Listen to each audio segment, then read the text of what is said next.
बिहार को घने अंधेरे में डाला है दो सरकारों ने, लालू और नीतीश कुमार।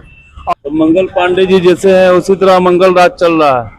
वो सबसे करप्ट मंत्री हैं, वैसा करप्ट स्वास्थ्य मंत्री हो नहीं सकता है। तो सिर्फ लॉ एंड ऑर्डर नहीं, बिहार में तमाम सिस्टम फेल है कि दलाल गुंडे अस्पताल को कब्जा करके बैठे हुए हैं। जिसे धरती पर भगवान माना गया है डॉक्टर अब डकैत के रूप में हॉस्पिटल में, सरकारी हॉस्पिटलों में बैठे हुए हैं। डॉक्टर है उसको हटा रहे थे सुपरिटेंडेंट को, तो वहां भी आपने जातिवाद कर दिया। अपने जाति का जो सुपरिटेंडेंट था उसको नहीं हटाए, दूसरे जाति वाले को हटा दिए। तो प्राइवेट हॉस्पिटल का बढ़ावा दिया जा रहा है।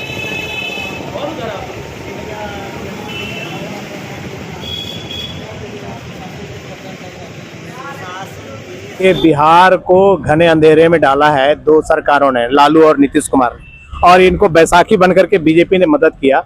बीजेपी हमेशा जब भी सरकार में आती है मंगल पांडे को स्वास्थ्य मंत्री बनाती है। हम जानना ये चाहते हैं कि मंगल पांडे में ऐसी क्या खूबसूरती है कि उनको बनाया था। वो इसलिए वो सबसे करप्ट मंत्री हैं, वैसा करप्ट स्वास्थ्य मंत्री हो नहीं सकता है। पूरे बिहार की स्वास्थ्य व्यवस्था को मंगल पांडे ने ध्वस्त कर दिया।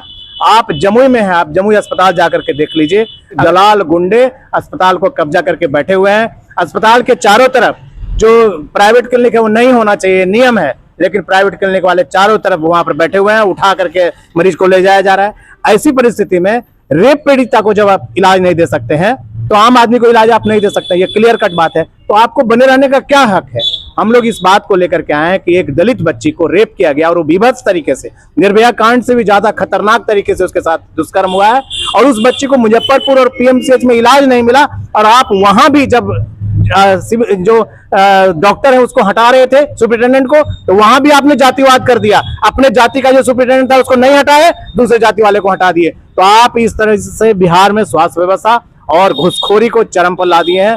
जो भी अस्पताल है वहां पर मशीन है, उसको चलाने वाला नहीं है। डॉक्टर है तो वो गुंडा के साथ बैठा हुआ है। आप इस सवाल को उठा नहीं सकते हैं। मनीष कश्यप की घटना के बाद लगातार 10 दिन 10 ऐसी घटना हुई है जो शुक्ला जी की पत्नी गई है विधायक, और वो भी वहां हंगामा की है, तब भी मरीज को भर्ती नहीं किया गया। तो जब विधायक का ठिकाना नहीं है तो इस बिहार में जो अराजक स्थिति है, जो सरकार है वर्तमान, उसको उखाड़ फेंकने के लिए हम लोग आए हैं, और ये कहने आए हैं कि जनता का जो हक है, जो मूलभूत सुविधा उसको चाहिए, इलाज चिकित्सा, वो अगर आप नहीं दे पा रहे हैं तो आपको लानत है, आपको रिजाइन करना होगा, और नहीं तो हम लोग हटा के जनसुराज उठा के फेंक देगी। प्रशांत किशोर उखाड़ने के लिए आ गए हैं और ये दौरा चल रहा है। हम इन लोगों को बिहार से हटाएंगे, ये जनसुराज का प्रण है। मुजफ्फरपुर में एक बच्ची के साथ पहले रेप हुआ, फिर उसका जीभ काट लिया गया बुरी तरह से। वो किसी तरह से वहाँ से निकल सकी। हॉस्पिटल में 2 दिन रहने के बाद भी जब जो सही उपचार होना चाहिए नहीं हुआ, उसके बाद फिर वो पीएमसीएच, स्थानीय हॉस्पिटल से फिर पीएमसीएच को बच्ची को ले जाया गया, जहाँ बताया जाता है कि 6 दिन से ज़्यादा लगा, उसको बेड नहीं मिला, और इस बीच में उसकी मौत हो गई।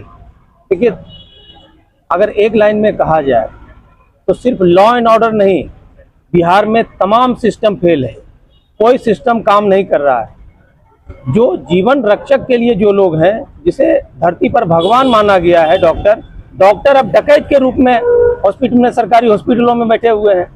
सही कहा है हमारे एक साथी ने कि आप पत्रकार हो चाहे और दूसरे लोग हों, वहाँ जाकर जो है वो या तो अपमानित होते हैं या मार खाते हैं। इलाज की तो बात ही छोड़िए। तो आज हम लोग यहाँ एक दिवसीय अनशन पर हैं, और शाम में हमारा कैंडल मार्च भी होगा।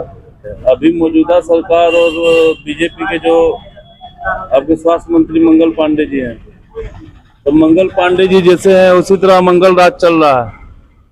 प्राइवेट हॉस्पिटल का बढ़ावा दिया जा रहा है। बेहाल स्थिति है।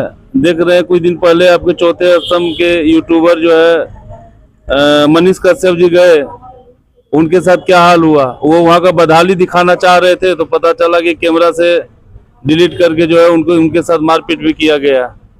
तो हम लोग इसलिए बैठे हैं कि घटना जो घटित हुआ आगे ऐसा ना हो, और सभी दल के लोगों को बैठना चाहिए और इसमें आवाज उठाना चाहिए कि ये बहुत ही दुर्भाग्यपूर्ण है।